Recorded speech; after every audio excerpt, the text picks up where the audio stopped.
اس میں جو سب سے، اور میں پولیس ڈپارٹمنٹ کی بھی اگر بات کروں یا کسی بھی لا انفورسمنٹ ایجنسی کی اگر بات کروں، تو سب سے جو بڑا سورس ہوتا ہے کسی بھی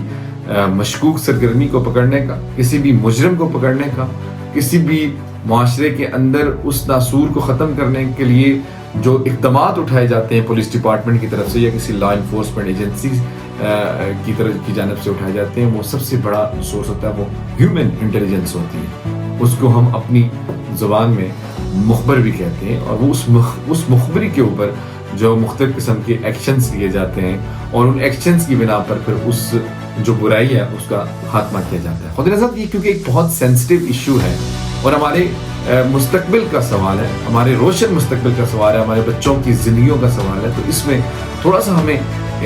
ذمہ داری کا مظاہرہ کرنا پڑے گا، اور اس میں ہیومن جو انفارمیشن ہوتی ہے اس کو مؤثر بنانا بہت ضروری ہوتا ہے. اور اس میں ایک ٹرم استعمال ہوتی ہے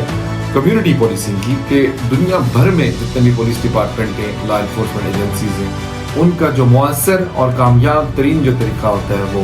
ہیومن انفارمیشن کے اوپر مختلف قسم کی کارروائیاں سر انجام دینا، اور وہ بہت کامیاب ایک پروسیس ہے اور جو ایک عرصے سے یہ پروسیس چلا رہا ہے. اس میں معاشرے کے اندر جتنے بھی لوگ جو ذمہ دار لوگ ہیں، جو امن پسند لوگ ہیں، اور میں پہلے بھی ذکر کر چکا ہوں کہ امن پسند جتنے بھی لوگ ہوتے ہیں، ایکچولی قوانین ان کی سیکیورٹی اینڈ سیفٹی کے لیے ہوتے ہیں، کہ ایک شخص جو کسی بھی معاشرے میں اپنے گھر میں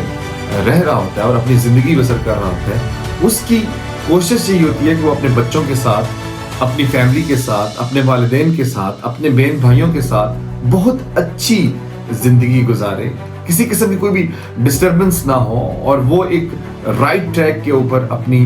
پوری جو زندگی کا جو ایک سلسلہ ہوتا ہے اس کے اوپر عمل کر کے ایک ڈسپلن کے تحت اپنی زندگی کو بسر کر رہا ہوتا ہے. لیکن اگر اس کے گھر کے اندر کسی قسم کی کوئی بھی مداخلت ہوتی ہے، اور وہ شخص جو ایک ذمہ دار شخص ہے اور معزز شہری ہے،